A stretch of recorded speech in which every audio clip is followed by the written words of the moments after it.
नमस्कार, मैं प्रतिभा खेड़े आपका स्वागत करती हूँ अपने YouTube चैनल नॉलेज रैन में, जहाँ हम एट ग्रेड अभ्यास पुस्तिका गणित विषय कक्षा 8 के हल देख रहे हैं। आज हम अध्याय 13 आलेखों से परिचय के हल देखेंगे। प्रश्नों को पढ़कर दिए गए विकल्पों में से सही उत्तर चुनकर लिखिए और सामने दिए गए सही घेरे को भरिए। अब पहला प्रश्न हमें दिया हुआ है, प्रश्न नंबर 1 है, बिंदुओं A00, B01, C22 और D20 इसके हमें क्या करना है, से बनने वाली आकृति निम्नलिखित में से कौन सी होगी? वर्ग होगी, समचतुर्भुज होगी, समांतर चतुर्भुज होगी या फिर आयत होगी, ये बताना है। तो यहाँ पर जो ये 2 दिया हुआ है ये गलत है, इसे आप सुधार कर 2-1 कर लीजिए। यहाँ छपने में गलती हुई है, यहाँ पर आएगा 2-1। अब निर्देशांक ज्यामिति में इसे इस तरह से, ये हमारे पास ग्राफ होता है, ये वाला जो बिंदु होता है ये 0-0 होता है, ये वाला बिंदु, ये जो बिंदु है ये 0-0 है।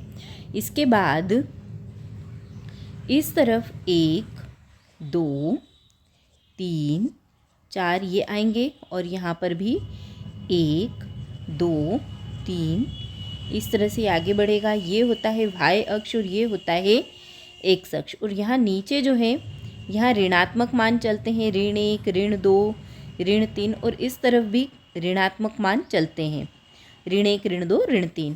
ये x अक्ष है और ये y अक्ष है। तो इनमें से जो पहला बिंदु है ये x अक्ष पे को दर्शाता है और दूसरा y को। तो अब 0-0 तो ये वाला बिंदु आ गया हमारे पास। अब इसके बाद b वाले में 0 और क्या है 1 है, y अक्ष पे 1 है, मतलब ये वाला बिंदु आ जाएगा। इसके बाद अगला है 2-1, तो 2 है x अक्ष पे और 1 है काय पे, y अक्ष पे, तो ये वाला बिंदु आ जाएगा। फिर है 2-0, तो 2 x अक्ष पे और 0 y अक्ष पे, तो कौन सा बिंदु आएगा, ये वाला बिंदु आ जाएगा। तो इस तरह से हमें ये 4 बिंदु मिल गए। इन चारों को जब हम जोड़ेंगे तो हमें कौन सी आकृति मिल रही है, आयत मिल रही है। तो इसका ऑप्शन नंबर डी जो होगा वो करेक्ट होगा।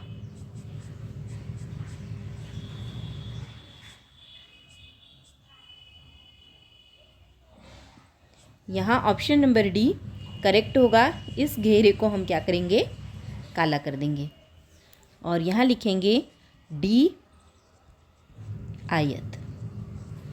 अगला है मूल बिंदु के निर्देशांक होते हैं, तो मूल बिंदु के निर्देशांक होते हैं 0-0, तो इसका ऑप्शन नंबर ए करेक्ट होगा। अगला है एक ऐसा आलेख जो एक पूर्ण अखंडित रेखा हो कहलाता है, तो इसका ऑप्शन नंबर डी करेक्ट होगा। ऑप्शन नंबर डी रेखा आलेख।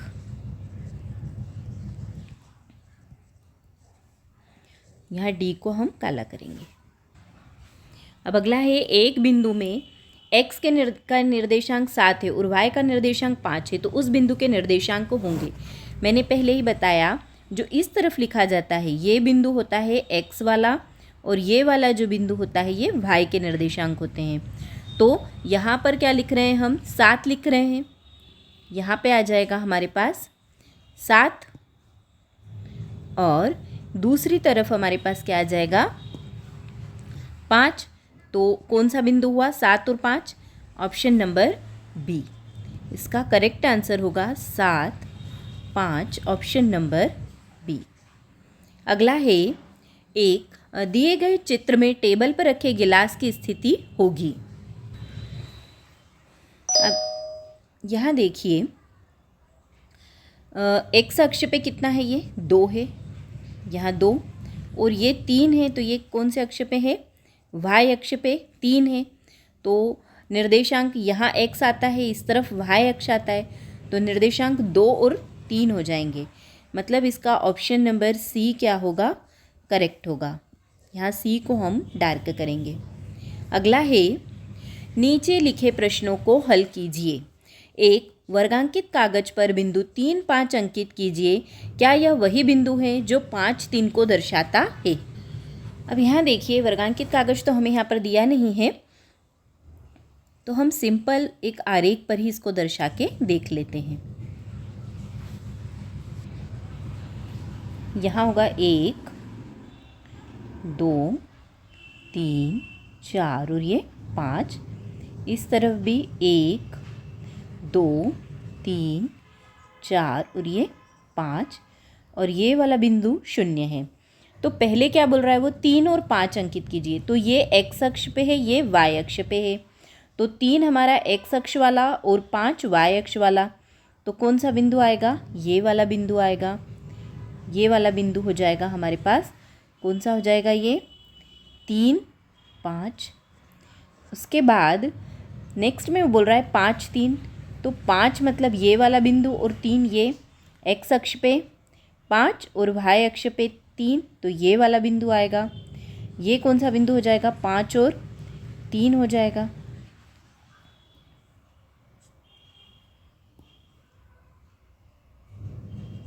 ये बिंदु हो गया 5, 3। तो क्या ये दोनों एक ही है? नहीं, ये तो अलग अलग आ रहे हैं। तो वो क्या बोल रहा है, क्या वह बिंदु, क्या यह वही बिंदु है जो 5, 3 को दर्शाता है? तो हम यहाँ लिखेंगे नहीं,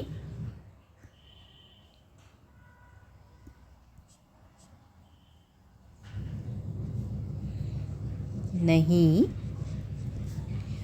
यह एक भिन्न बिंदु है।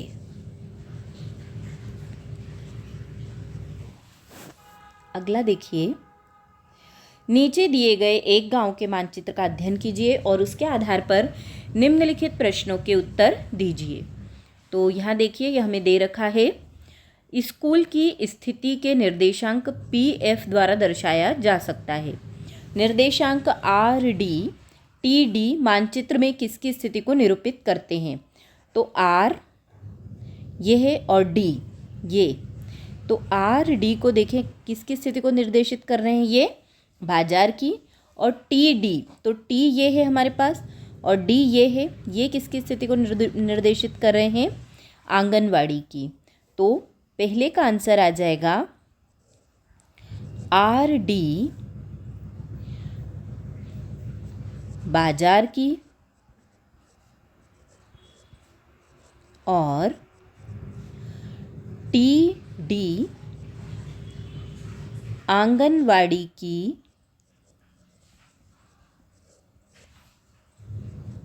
स्थिति बता रहे हैं। ठीक है, स्थिति बताते हैं। अब अगला है, तालाब की स्थिति को निरूपित करने वाले निर्देशांक बताइए। तो देखिए, तालाब कहाँ है? तालाब ये है। तो देखिए, तालाब कहाँ है? ये तालाब दे रखा है। तो x वाला निर्देशांक इसका O है और y वाला E है। तो यहाँ हम लिख देंगे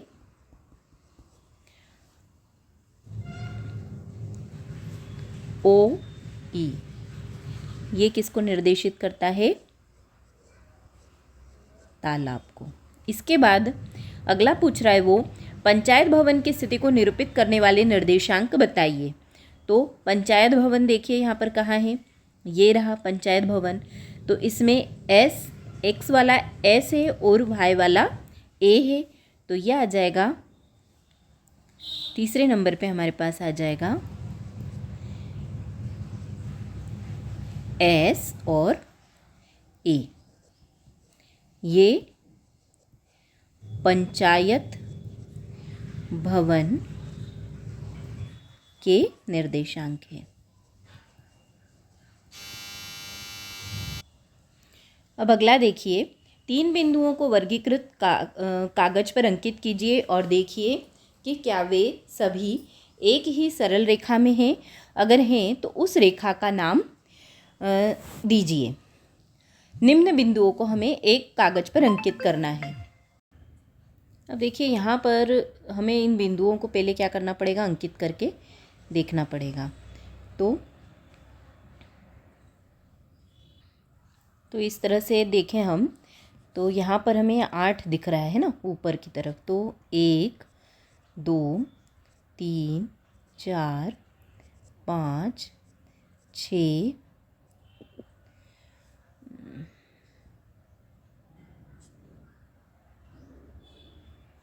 इस लाइन को थोड़ा नीचे लेना पड़ेगा।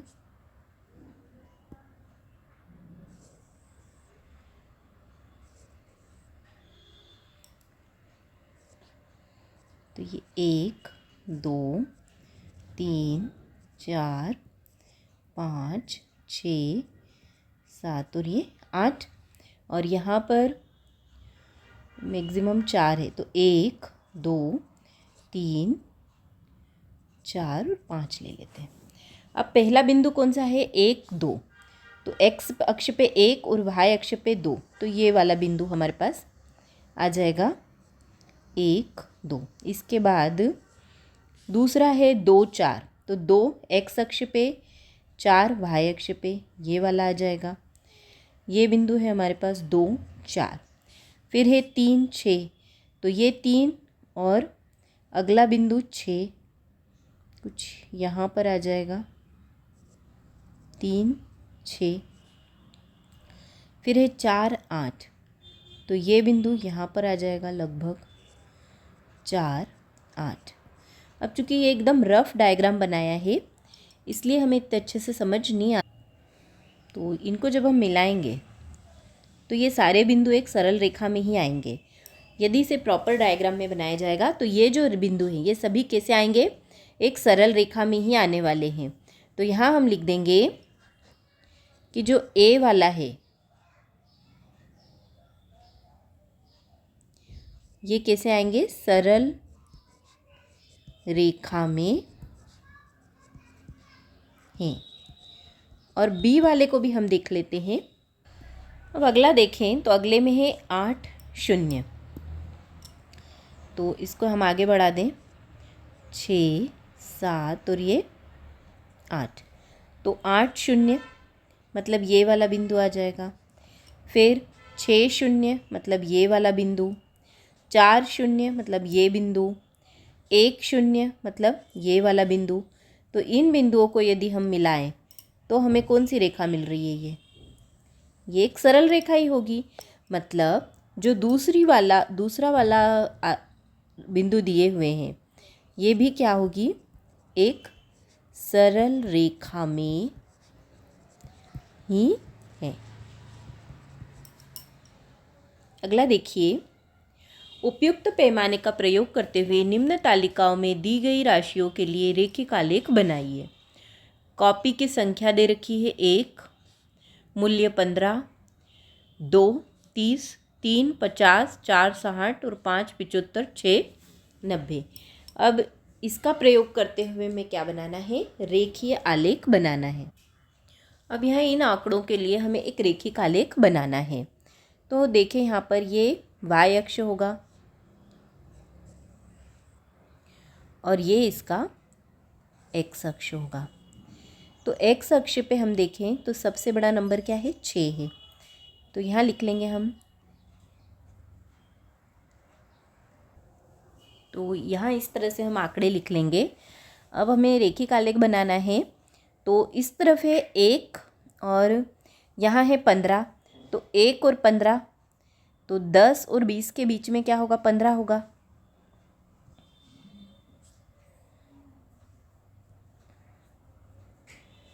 तो 10 और 20 के बीच में यहाँ पर कहीं 15 आ जाएगा, है ना। इसके बाद अगला बिंदु है 2 और 30। तो यहाँ पे आ जाएगा 2 और 30। फिर तीसरा है 3 और 45। तो यहाँ आ जाएगा 3 और 45। फिर है 4 और 60। तो 4 और 60 यहाँ आ जाएगा। 5 और 75। तो 5 और 75 कुछ यहाँ आ जाएगा। 6 और 90। तो 6 और ये 90 यहाँ आ जाएगा। इस तरह से ये हमें ग्राफ मिल जाएगा। इन सबको हम इन बिंदुओं को मिलाते हुए एक रेखा खींच देंगे। यहाँ पर हम चाहें तो इन्हें लिख सकते हैं। ये है 1 15, ये है 2 30, ये वाला बिंदु है 3:45, ये बिंदु है 4:60, ये बिंदु है 5:75 और ये है 6:90। इस तरह से ये ग्राफ खींचा जाएगा। निम्न तालिका के लिए रेखिक आलेख खींचिए। ये एक और तालिका हमें दे रखी है, इसके लिए हमें रेखिक आलेख खींचना है। अब देखिए यहाँ पर इस तालिका के लिए हमें आलेख खींचना है, तो यहाँ पर 2, 3, 3.5, 5 और 6 है, तो ये हमारा एक्स अक्ष है। इस पे हमने 6 मैक्सिमम है, तो 1, 2, 3, 4, 5 और 6 बिंदु लिख लिए। अब यहाँ पर देखें 24 है सबसे बड़ा, तो 24 से बड़ा है, इसलिए 4, 8, 12, 16, 20 और 24 4 के पहाड़े में इसको लिख लिया है। अब एक्स अक्ष पे 2 है और वाई अक्ष पे 8, मतलब ये वाला बिंदु आ जाएगा। इसके बाद है ये एक्स अक्ष पे 3, वाई अक्ष पे 12, ये वाला बिंदु आ जाएगा। फिर है एक्स अक्ष पे 3.5, मतलब यहाँ पे ये वाला बिंदु, और वाई अक्ष पे 5, वाई अक्ष पे 14, तो वाई अक्ष पे 14 कहाँ आएगा? 12 और 16 के बीच में, तो ये आ जाएगा कुछ यहाँ पे। फिर है 5 और 20, तो ये 5 और इसके बाद 20, ये वाला बिंदु। 6 और 24, तो 6 और यहाँ पर ये 24, कुछ इस तरह से ये बिंदु आ जाएगा। इसको हम मिलाएंगे तो ये हमें एक सरल रेखा मिलेगी। इन बिंदुओं पे हम लिख सकते हैं 2, 8, 3, 12, ये है हमारा 3.5 और 14, ये है 5, 20 और ये है 6, 24। ये ग्राफ कुछ इस तरह से बनेगा। अगला देखिए, निम्नलिखित तालिका के प्रयोग से एक रेखिक आलेख बनाइए। सप्ताह के प्रत्येक दिन के लिए पूर्वानुमानित तापमान तथा वास्तविक तापमान पर दर्शाया गया है। अब यहाँ हमें दिन दिए हैं सोमवार को पूर्वानुमानित तापमान 15 डिग्री है और वास्तविक कितना है। मंगलवार को ये दे रखा है, तो हमें क्या बनाना है, इसके लिए एक रेखिक आलेख बनाना है। अब देखिए यहाँ पर हमें इन आंकड़ों से एक ग्राफ बनाना है ना। तो यहाँ हम लिख लेते हैं वारों के नाम, सोमवार, मंगलवार, बुधवार, गुरुवार, शुक्रवार, शनिवार और रविवार। और यहाँ हमने आंकड़े ले लिए 5, 10, 15, 20, 25, 30, 35 और 40। अब पहला देखें हम सोमवार को तापमान कितना है, पूर्वानुमानित तापमान के लिए और वास्तविक तापमान के लिए हमको क्या बनाना है, रेखा चित्र बनाना है। तो यहाँ पर हमें तो पहले पूर्वानुमानित के लिए बना लें। तो पहले के सोमवार को कितना दिया है, 15 डिग्री, तो ये रहा सोमवार, और 15 मतलब 10 और ये 5, यहाँ पे आ जाएगा ये 15 डिग्री तापमान, ये बिंदु हो जाएगा। इसके बाद है मंगलवार को 25, तो मंगलवार को ये आ गया हमारे पास 25। इसके बाद बुधवार को है 22.5, तो 22.5 कहाँ आएगा, लगभग यहाँ आ जाएगा। फिर गुरुवार को है 22.5, इसके बराबर ही है। फिर शुक्रवार को है 30, तो 30 तक जाए तो 30 हमारे पास यहाँ है लगभग। इसके बाद शनिवार को है 35, तो 35 मतलब यहाँ।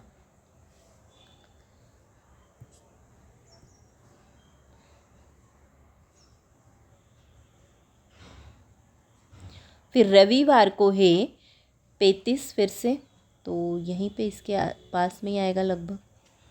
तो अब इन बिंदुओं को मिलाते हुए हम क्या कर लें, एक ग्राफ बना लेते हैं।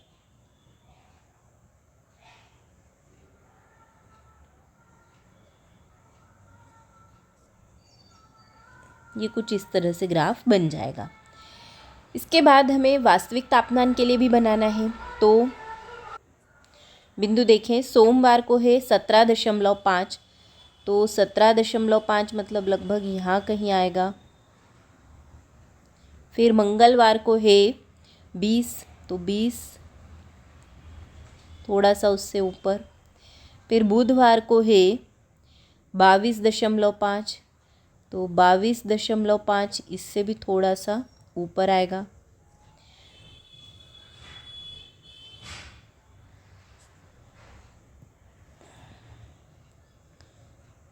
बुधवार को है ना 22.5, तो लगभग यहाँ आ जाएगा ये।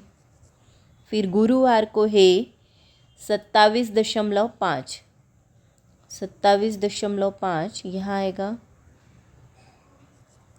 फिर शुक्रवार को है 30, 30 आ जाएगा यहाँ पे। शनिवार को है 35, तो यही वाला बिंदु आ जाएगा फिर से। फिर रविवार को नहीं, शनिवार को 32.5 है।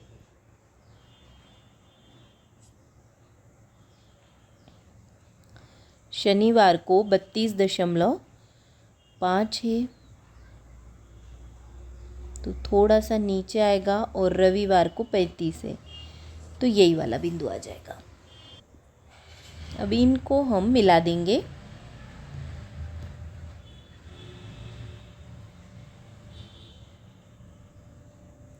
ये बिंदुओं को हमने मिलाते हुए रेखा खींच दी। तो इस तरह से आपका ये कुछ आलेख तैयार हो जाएगा। अगला प्रश्न देखिए, निम्नलिखित आलेख किसी अस्पताल में एक रोगी का प्रति घंटे लिया गया तापमान दर्शाता है। रोगी का तापमान 1 बजे दोपहर क्या था? रोगी का तापमान 38.5 डिग्री कब था? इस पूरे अंतराल में रोगी का तापमान 2 बार एक समान था। ये 2 समय क्या क्या थे? और 1:30 बजे दोपहर रोगी का तापमान क्या था, है ना। तो ये सारे प्रश्नों के हमें उत्तर देना है। तो सबसे पहले हम पहला वाला प्रश्न देखते हैं। रोगी का तापमान 1 बजे क्या था? तो ये रहा 1 बजे। 1 बजे इसका तापमान, यहाँ पर देखिए ये वाला बिंदु है। ये वाले बिंदु को यदि हम इधर आकर देखें तो कितना है ये? 36 और 37 के बीच में। मतलब कितना है? 36 और 37 के बीच में है, मतलब 36.5 डिग्री सेल्सियस। इसके बाद अगला है, रोगी का तापमान 38.5 कब था? तो 38 कहाँ है? ये है। और 39 ये है, तो यहाँ पर होना चाहिए 38.5। इस लाइन में ये वाला बिंदु है। कब था? दोपहर 12 बजे। तो इसका आ जाएगा दोपहर 12 बजे। इसके बाद अगला है 1:30 बजे इस पूरे अंतराल में रोगी का तापमान 2 बार एक समान था। तो ये 2 क्या क्या थे? तो यहाँ देखिए, एक तो यहाँ पर है और एक यहाँ पे है। ये दोनों में एक समान है, तो कितना है? 36.5। ये 2 समय क्या थे? तो ये 2 समय कौन कौन से थे? दोपहर 1 बजे और दोपहर 2 बजे। तो इसका आंसर आ जाएगा दोपहर 1 बजे और दोपहर 2 बजे। अगला है 1:30 बजे दोपहर रोगी का तापमान क्या था? इस निष्कर्ष पर आप कैसे पहुँचे? तो 1:30, 1:30 पर ये 1 है और ये 2 है, तो 1:30 पर यहाँ पर आएगा बीच में। अब रोगी का तापमान इस समय कितना था? तो यहाँ पर भी ये देखिए लाइन सीधी ही जा रही है, मतलब इसका तापमान कितना था? 36.5 डिग्री सेल्सियस ही इसका तापमान आएगा। अगला देखिए, एक निर्माता कंपनी की विभिन्न वर्षों में की गई बिक्री निम्न आलेख द्वारा दर्शाई गई है। वर्ष 2004 में कितनी बिक्री थी? तो वर्ष 2004 में कितनी बिक्री थी? यहाँ ग्राफ को देखिए, यहाँ पर ये दिया हुआ है 2004 का ग्राफ जा रहा है यहाँ पर 6 तक, और ये बिक्री करोड़ में है। तो वर्ष 2004 में कितनी बिक्री थी? यहाँ से जा रहा है इस तरफ, तो कितनी बिक्री थी? 6 करोड़ की। उसके बाद 2005 में कितनी बिक्री थी? तो 2005 का जा रहा है यहाँ तक, इस तरफ देखें तो 10 है, तो इसका आ जाएगा 10 करोड़। इसके बाद है 2002 और 2006 में बिक्रियों में कितना अंतर था। तो 2002 में कितनी बिक्री थी। 2002 में थी बिक्री 4 करोड़ और 2006 में, तो 2006 में है 8 करोड़। तो इनका अंतर पूछ रहा है बिक्रियों में, ये है 8 करोड़, तो कितने का अंतर था, 4 करोड़ का। इसके बाद अगला पूछ रहा है वो आखिरी, किस अंतराल में बिक्रियों का यह अंतर सबसे अधिक था। अगला पूछ रहा है वो किस अंतराल में बिक्रियों का अंतर सबसे अधिक था। तो यहाँ देखिए 2002 में कितना है, 4 है, और 2005 में कितना है, 10 है। तो इनके बीच में अंतर हमें सबसे अधिक दिख रहा है। तो 2002 तथा 2005 में बिक्रियों का अंतर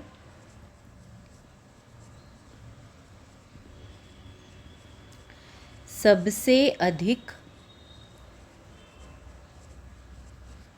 था। अगला प्रश्न है, एक व्यक्ति किसी नगर के पास ही स्थित एक उपनगर में एक व्यापारी को पार्सल पहुंचाने के लिए साइकिल पर जाता है। विभिन्न समयों पर नगर से उसकी दूरियां निम्न आलेख द्वारा दर्शाई गई। एक्स अक्ष पर समय दर्शाने के लिए क्या पैमाना प्रयोग किया गया है। एक्स अक्ष पर समय को दर्शाने के लिए क्या पैमाना प्रयोग किया गया है, ये पहला प्रश्न है। तो यहाँ देखिए ये 1, 2, 3 और ये 4 इकाई है। तो यहाँ पर हम लिखेंगे कि 4 इकाई बराबर 1 घंटा, ये पैमाना यहाँ पर प्रयोग किया गया है। उसने पूरी यात्रा के लिए कितना समय लिया। अब यहाँ देखिए समय उसने कितना लिया, 8 से 9 1 घंटा हो गया, 9 से 10 2 घंटे, 10 से 11 3 घंटे, और 11 के बाद वो कितना चला है, यहाँ देखिए बीच में आ रहा है, ये 11 और 12 के बीच में आ रहा है, मतलब 1 2 3 और 3.5 घंटे का उसने समय लिया। तो उसने पूरी यात्रा में कितना समय लिया, 3 घंटे 30 मिनट का समय लिया।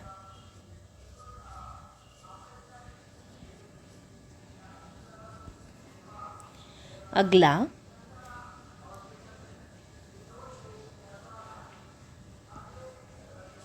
यहाँ घंटा लिखना पड़ेगा। अगला है व्यापारी के स्थान की नगर से दूरी कितनी है। तो देखिए यहाँ पर व्यापारी यहाँ से चलना शुरू करता है, फिर इस तरह से जाके यहाँ से यहाँ तक पहुँचता है। तो यहाँ देखें कितनी दूरी है, ये 22 किलोमीटर की दूरी है। तो व्यापारी 22 किलोमीटर की दूरी तय करता है। अगला है, क्या व्यक्ति रास्ते में कहीं रुका, विवरण दीजिए। तो ये पूछ रहा है कहीं रुका था। तो देखिए यहाँ से तो निरंतर चल ही रहा है, पर यहाँ आके ये इस तरह से ये स्थिर हो गया है यहाँ पर ग्राफ, मतलब यहाँ पर ये व्यक्ति क्या हुआ, रुका। तो क्या लिखेंगे हम कि हाँ व्यक्ति रुका, पर कहाँ रुका। तो यहाँ देखिए 10 बजे से, तो ये 10:30 बजे के बीच में रुका वो, 10 से 10:30 के बीच में रुका। किस अंतराल में उसकी चाल सबसे अधिक थी। तो यहाँ देखिए 8 बजे से ये 9 बजे के बीच में ये ग्राफ सबसे तेज है, इसलिए किस अंतराल में चाल सबसे अधिक थी। तो 8 बजे से 9 बजे के बीच चाल सबसे अधिक थी।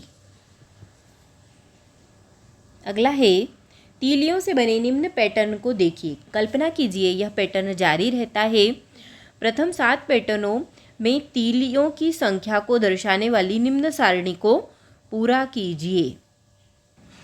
तो यहाँ देखिए पैटर्न 1 में कितनी तीलियाँ लगी है, ये 1, 2 और 3। तो यहाँ 3 लिखा है। दूसरे वाले में 1, 2, 3, 4 और ये 5, कितनी तीलियाँ लगी है, 5। तीसरे में 1, 2, 3, 4, 5, 6 और 7, तो यहाँ 7 लिखा है। अब चौथे में कितनी तीलियाँ लगेगी, तो जब हम चौथा त्रिभुज बनाएंगे तो वो कुछ इस तरह से बनेगा।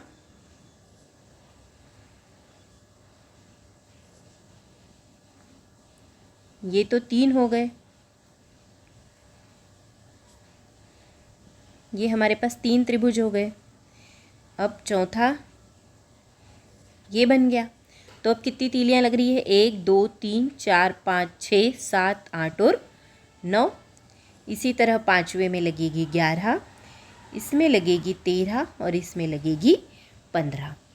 तो पैटर्न संख्याओं को क्षितिज अक्ष और तीलियों की संख्या को ऊर्ध्व अक्ष पर लेकर एक आलेख खींचिए। अब इन आंकड़ों से हमें क्या बनाना है, एक आलेख खींचना है। तो ये हमने नीचे हम क्या बताएंगे, ये एक्स अक्ष हो गया है पैटर्न संख्या। तो 1, 2, 3, 4, 5, 6, 7। यहाँ हम लिख लेंगे 1, 2, 3, 4, 5, 6 और ये 7। इस तरफ लिखेंगे 3, 5, 7, 9, 11, 13 और ये 15। अब 1 और y अक्ष पे 3, तो ये बिंदु मिल जाएगा। 2 और y अक्ष पे 5, ये वाला बिंदु मिल जाएगा। 3 y अक्ष पे 7, ये बिंदु मिल जाएगा। 4 y अक्ष पर 9, ये बिंदु मिलेगा। 5, 11, ये वाला बिंदु। 6, 13, ये वाला बिंदु और 7, 15, ये वाला बिंदु। अब इसको जब हम जोड़ेंगे तो ये एक सरल रेखा में आएगा। इस तरह से ये ग्राफ बनेगा यहाँ पर। धन्यवाद। आज के लिए इतना ही। अगले वीडियो में हम अगले पार्ट के हल देखेंगे। अगर आपको मेरे वीडियोस पसंद आ रहे हैं तो कृपया इन्हें लाइक करिए, शेयर करिए और चैनल को सब्सक्राइब करिए।